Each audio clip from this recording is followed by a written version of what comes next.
Hey guys, it's the Comic Nerds with Jorge. Superman. And Ace. In today's video, we're going to give our review and possibly explain some Easter eggs throughout the new movie, Guardians of the Galaxy Volume 2. Also, if you haven't already, smash that like button. It really helps Soup's self-esteem, and it gives you that warm, fuzzy feeling on the inside that you really hope isn't an alien baby in your stomach.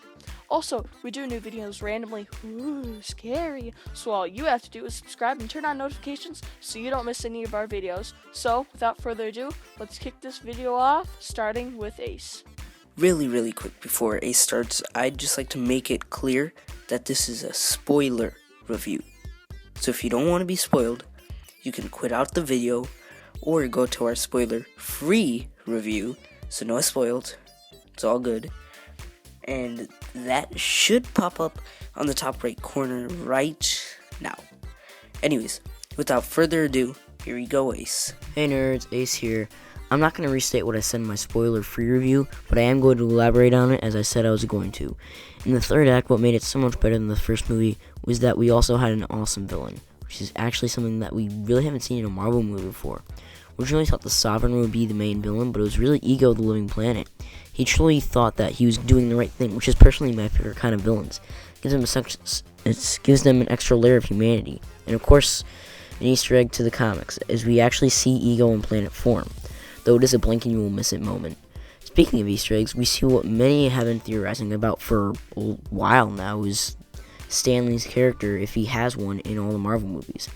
We do see, and this is a big moment, and I gasped in the theater, is we see the Watchers, and we see Stan Lee telling them about all of his cameo appearances in the Marvel films.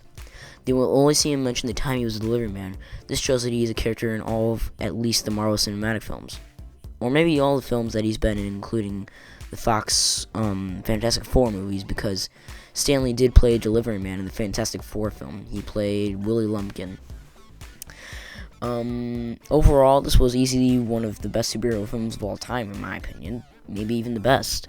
It was, in my opinion, my favorite Marvel film. Though now, I'm going to hand this off to Superman. Hey guys, Superman here, and this is my Guardians of the Galaxy 2 spoiler review. I'm just gonna straight up say that this movie is beautiful. It's a masterpiece, and will definitely be one of my favorites.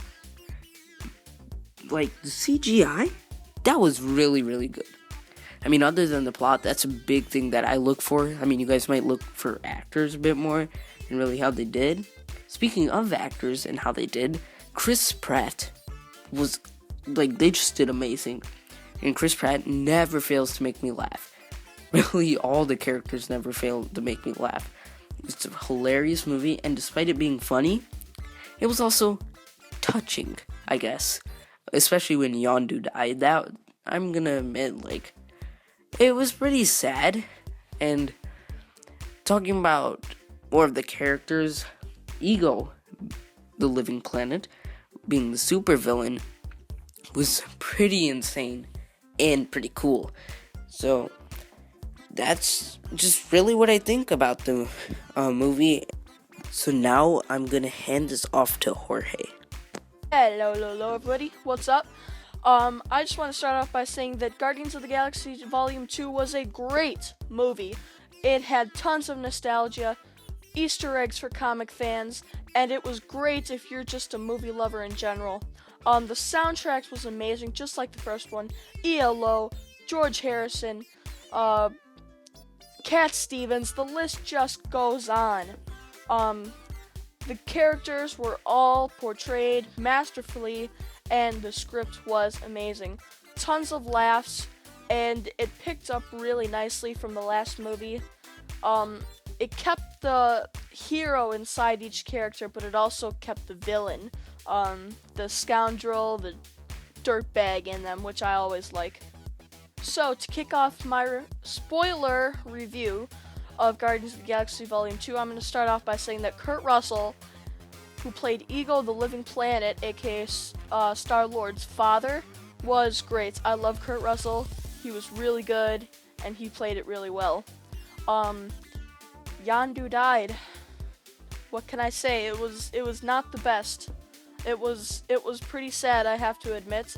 I grown to love Michael Rooker's character Yondu, and he died, and it was kind of like it wasn't as bad as Han Solo's death, but it was definitely pretty tragic. During the film, Rocket Raccoon and Star-Lord kind of got into a little squabble. They kind of fought each other a little bit, and Rocket sort of broke down. They got separated at one point, and Yondu, Rocket, and Groot got captured. And when they came back, Rocket, they didn't really make up, but it was kind of like Star-Lord lost a father in Yondu, and Rocket lost a great friend, so that kind of brought them together towards the end of the movie. I just want to shine a little bit of light on Sean Gunn's character, Kraglin. He really has a small part, but he does it really well. I just want to say that. I always love his character, and I hope he continues to be in there, because he plays his character, even though it's a small character, he plays it really, really well. Chris Pratt, Star-Lord, what can I say? He was great. He was funny. He was a dirtbag. He was a scoundrel. It was cool. He's a cool person, Star-Lord. Zoe Saldana, Gamora, she was great. She was fierce. She kind of lightened up in the end of the movie. I'm not gonna say what, even though it's a spoiler review. I'm gonna let you go and see that. David Bautista is Drax. Drax kind of lightened up in this movie, which I loved. I think he has a great character, and Drax has a great sense of humor. Vin Diesel, great as Groot. Groot was awesome. Baby Groot was so cute, and he was hilarious. Bradley Cooper as Rocket was funny. He was a dirtbag. He was great. I love his character on it, and Bradley Cooper does it really well. Karen Gillan, Nebula, she was still that younger sister who is a pain in your rear end. But it was good to see her in the movie. I kind of like her character. I feel like she's kind of a pain in the rear, but I liked her character. Pom Klementieff, I'm probably not saying that right, but Mantis, she was fun. She was super naive, and Drax kind of took advantage of that, so that was fun to see. Nostalgia, Sylvester Stallone, he was in there. He played a good part. He is like the top dog, CEO, everything of the Ravagers. I would also like to note that he is part of the original Guardians of the Galaxy, and there are a couple other little heads of their own little tribe, I want to say, of Ravagers. Like Yondu was a head, had his own crew. So like these other ones and Sylvester Stallone, they are the original Guardians of the Galaxy, and they kind of brought them together in a post-credit scene, but I'll talk about that later. The Infinity Stones, we didn't see one. I don't want to say that it was disappointing, because I kind of feel like, not that they focus too much on them, but they're always like at every single corner, and it was nice to get a little bit of break on them. So, the moment you've all been waiting for, the post-credit scenes. Like I said, they showed the original Guardians of the Galaxy with Sylvester Stallone and about 4 others. That was cool, and I kind of hope they don't have a role in Infinity War, but maybe they might, and if they did, I wouldn't, it would actually be kind of cool to see them. I just kind of want to see the Guardians and the Avengers and leave it at that. Sean Gunn with Yondu's arrow. He took Yondu's arrow after Yondu died, and he's flying it around, and I think he hits someone, and it's funny.